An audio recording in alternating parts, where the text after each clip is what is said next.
I'll do it. Welcome to chess, ladies and gentlemen. All right, man, I appreciate you guys very much for stopping by, as always. So I went ahead and grabbed a game between Magnus Carlsen and Wesley So, the classic matchup between the two.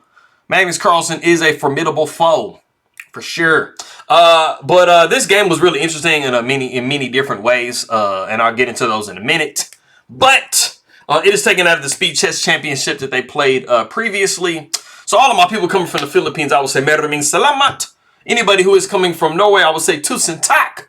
But if you guys are ready to go, man, let's take a look, see what we got for this game. So we got the move B3. Now, I have not been able to confirm this, but I am pretty confident that Magnus Carlsen was actually trolling Wesley So with this first move. Wesley So was actually playing B3 quite a bit, against Magnus previously in their games. So I think Magnus was like, hey, bro, I can play B3 too, son. So let me see what you got against it. And the interesting thing about that, on top of that, is Wesley So actually plays this the exact same way that I do. So I got really excited. I was like, hey, man, it's almost kind of like I'm playing, until a point. And then he became Wesley So, and I just dropped off. Like, yeah. Anyways, we do see the move E5. We got bishop to B2. We got knight to C6. We got the move E3. So this is all following the standard lines that I was like telling you guys before in the other games. But we had actually never seen this. We see the move D5, and now black is constructing the perfect pawn center. We do see bishop to B5, and then we have my personal favorite line, knight to E7. And some of you guys might be looking at it like, wait a minute. I mean, this knight is pinned, so isn't this just a free pawn? It absolutely is. It is a pawn gambit line, but it is very, very active and actually slightly better for black. And it is a little bit tough for white to play. What we actually see in the game is Magnus Carlsen doing Magnus Carlsen things, and he plays H4. H4. There is no rhyme or reason behind it. It's not a theoretical move. It doesn't really achieve anything. It basically just allows Magnus Carlsen to get Wesley So completely out of preparation. And he's basically like, hey, man, I'm going to play my knowledge and understanding against your knowledge and understanding. Which, Magnus Carlsen literally has done his entire career. Just be careful when you are looking at Magnus Carlsen's game. If you're a beginner or maybe even intermediate player, do not try to emulate the stuff that he does, because he is Magnus Carlsen. So he can sometimes play like this, and sometimes it gets him in trouble like it should. Anyways, instead of that, generally, almost always what we're going to see going into that pawn gambit line is going to be bishop takes E5. And then we are going to see black almost every single time go A6 just to break this pin down. And then it becomes very, very, very sharp. We see bishop taking C6, which is like almost always what you're going to see, because if not, if you allow the pin to be broken, the knight is going to take on E5. We do see knight taking back on C6, and then the bishop probably is going to go back to B2. It is actually possible to go back to G3, and you're not like retreating back to kind of where you started. It's a little bit better line for white, but generally we see bishop to B2. We got queen to G5, and it's kind of like an iffy situation if you're white. You really kind of want to go king to F1. That's the best line, but a majority of the time you see either G3 or queen to F3. Either one of those cases, you see bishop to G4, and you see that black is developing very, very rapidly, and they are picking at all of your weaknesses, and you're probably going to have to block this way, and it just gets very, very sharp. So anybody who's played the white side of this knows. But anyways, we do see H4, and that is actually the novelty of the game, because it's like purely has Magnus Carlsen's stamp right on it. We do see A6 going along with what I was talking about before. We do see bishop back to E2. There is no bishop on E5 now, so you don't have to worry about your bishop being messed all up. And then we do see bishop to E6, and everything for black is just very solid. I mean, you have this beautiful pawn center. You have your pieces pretty much developed. You just kind of have to do something with this bishop on F8, and then you're going to be good to go. We do see knight to F3, and you have a main option in this position, which is to push D4 and then allow the takes and takes. It does allow knight to G5, though, and then the diagonal to F7 is open. So if the bishop moves, you might see bishop to C4. So in light of all of that, Wesley So says, hey, I'm going to choose this different line. I'm going to go ahead and just go F6. That way you can never in your entire life ever play knight to G5. And then we do see a D4 coming by Magnus Carlsen. And we got the move E4. It's nice that you have this really nice pawn center, because if you see something like this on the board, you can say, hey, man, I'm going to push E4, and then I'm wedging you. And, your just position is not very comfortable. We do see knight F to D2, and then we have the move F5. And this is just a beautiful amount of space that black has in this position. And this bishop is more or less dead. It's like, bro, what is this bishop going to do with his life? You got to pick a career path, homie. Anyways, after f5, we do see the very, very accurate move c4. It actually achieves everything that you really kind of need from a pawn break. Whenever you do capture here, you are going to be having to capture back with some type of a piece, and not with a pawn. If you did do the only other pawn break really that you kind of have in the position, and that is f3, you would be looking at, after we back up, f3, you would just see black just saying, hey, I'm going to go queen to d7. I'm not going to like oblige you on that capture. But the problem is after you take with d4, the f pawn is going to be taking. And you see that you didn't really achieve the pawn break that you were really hoping for. Black still literally has the almost identical position. They still have this pawn wedge. And now you don't have any way to really alleviate the issue. And c4 is going to have to come anyway. So that is why we see Magnus saying, I'm going to go c4. We do see the knight going back to g8. We got pawn taking d5, bishop taking d5, and then knight going to c3. And you can see that white has definitely got a little bit more activity for their pawn break that they chose. The bishop goes back to f7. It is possible to go back to d6, but I mean, you are putting the knight and the bishop on forkable squares. So that generally is something you want to kind of shy away from, even though it's not possible here. But we do see bishop to f7. We got bishop to c4, encouraging a trade of the bishops. This trade is actually going to help white, so that is why we do not see Wesley So go into it, and he does allow bishop taking f7 with check, and then the king taking f7, which is actually somewhat of a slight inconvenience. It probably was just a little better to take on c4 and allow the development of, you know, Magnus's knight. We do see the move a3. Bishop to b4 can be maybe an issue. We do see bishop to d6, and then we have the very cheeky, absolutely best move in the position, g4, which probably looks a little strange. You're like, wait a minute. Like, isn't that just knight takes g4?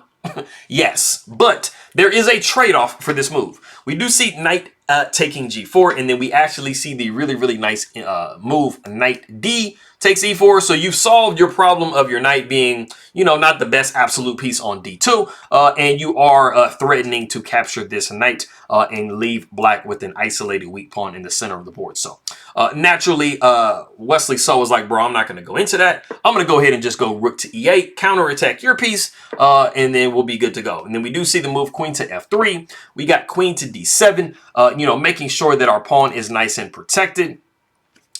We got knight to g5 with check. The king slides back to g8. We do see queen going to d5 with check. And if this queen did not magically come down and protect this square, we would be looking at a complete smothered mate after this, and then we'd be looking at the queen sacrificing, and then that. But we do not, because Wesley So was like, hey man, I can see all this coming from a mile away. So we do see king going over to f8 with no checkmates, but we do see knight taking h7 with check. The king comes down to e7. We see knight back down to g5. We got the king sliding back to d8, but we do see knight going to f7 with check. The king goes down to e7. We do see knight taking and not queen taking, because then that would allow queen to take on f5. And that is the entire reason that the queen moved to d7 in the first place. We do see pawn taking d6. We got the rook going over to g1. And this definitely has some good implications later on in the game. But, I mean, you're just putting it on this half-open file. Hopefully the knight moves at some point and doesn't care about its life. We do see king going back to f8. And then we do see castles by white. And, I mean, Magnus has actually just gotten a pawn in the position. And we absolutely, as black, do not want to go here because this is going to be opening up the opening up the F file, and that is absolutely what we do not want. So we do not see Wesley So go into that. We do see rook a to d8, and then we do see queen going down to f3, and this f pawn is pinned. So something needs to be done about that, and we see Wesley So recognizing that immediately, and then he does go queen to f7. Not only does queen to f7, you know, protect this pawn, it also adds a little bit of pressure onto this lonely pawn over here on b3, asking it a question. What do you think you're doing, homie? So, yeah, we do see king sliding over to b1, and we absolutely cannot abandon this pawn yet because this knight is dropping. So we see first Wesley So going king over to g8, and now he is trying to make this queen takes b3 live. And then we see knight going to d5, plugging up that diagonal, so trying to make this queen as ineffective as possible. And Wesley So says, hey, man, I noticed that you have a weakness on B3. I'm trying to maximize all of the pressure that can possibly come. And you really don't want to go B4 because this is going to allow this knight to plop down on C4 pretty much uncontested. And that is not where you want your opponent's knight in your position. We do see bishop going to C3. And there's a threat behind this move. You are wanting black to simply capture the pawn, and then you can go king to B2, and then you have nowhere you can go with this knight. So it's a trappy situation. But we have actually reached a position. Wesley So finds the absolute best move in this position. Number one move. If you want to go ahead and pause the video and try to guess what move that is, go ahead and do so.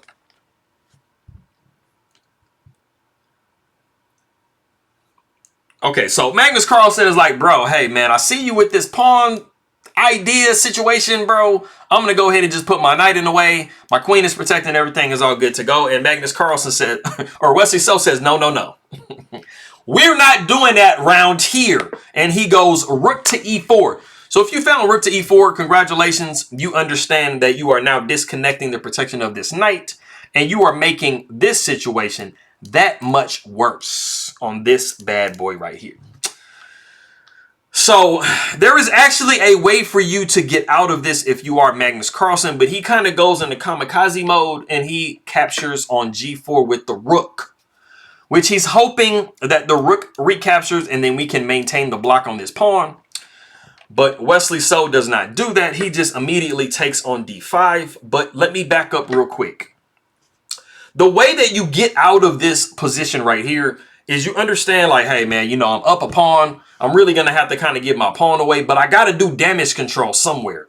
So obviously you have this bishop attacking this knight. So that is a very important piece of information. So we would be looking at bishop taking A5, and then we would allow the queen to take on D5, and then we retreat our bishop back to C3. And then after the queen takes B2 with check, we would be backing up the bishop. And we actually have everything for the most part covered, and it is still dead even. But like I said, Magnus Carlsen was like, man, I'm gonna go crazy. I don't know if he was tired by this point or what he was doing, but he was like, hey, man, rook takes G4. And then Wesley So says, I don't believe you. I'm going to go queen takes D5. And you still have all of these issues on this B3 pawn, and you really don't have any way to solve it. The rook takes on G7, continuing the kamikaze mode. And then we do see king taking G7. We got rook sliding over to G1. And we're hoping that maybe Wesley So gets into like a checkmate box or something like that. But he's not going to do that. Even though this move looks really ugly, king to H6, it is not bad at all.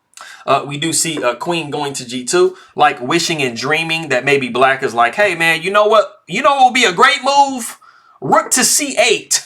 Putting my rook on a completely open file so that I can be successful in life, and then you would see queen to G6 with check. Checkmate. That is not what Wesley So does. Like he's like, bro, I'm good. I see what you're trying to do, and I'm gonna go ahead and just check you on B3. And then after we see the bishop going back to B2, we do see a rook going to G4. And this is an absolute great move because you need to put that in. Like, let me back up. You do want to go knight to C4. Like that is literally like the best move that you want to go, but you have to make sure that you are not dropping checkmate like we just talked about a second ago. So that is why we see rook to G4. And the crazy thing is the computer absolutely loves queen takes rook on G4. It's like, hey man, this is what you have to do. And it says minus 96, minus 96 for black. That's definitely what it's saying. Come on, man, get me with my like. Come on. Get me clear, bro. Please. Thank you. It's not a lot to ask. Anyways, like I said, after we did see rook to G4, you guys saw that I accidentally put on the screen queen to H1. And then we do see knight going to C4. And it is in this position that Magnus Carlsen resigns the game.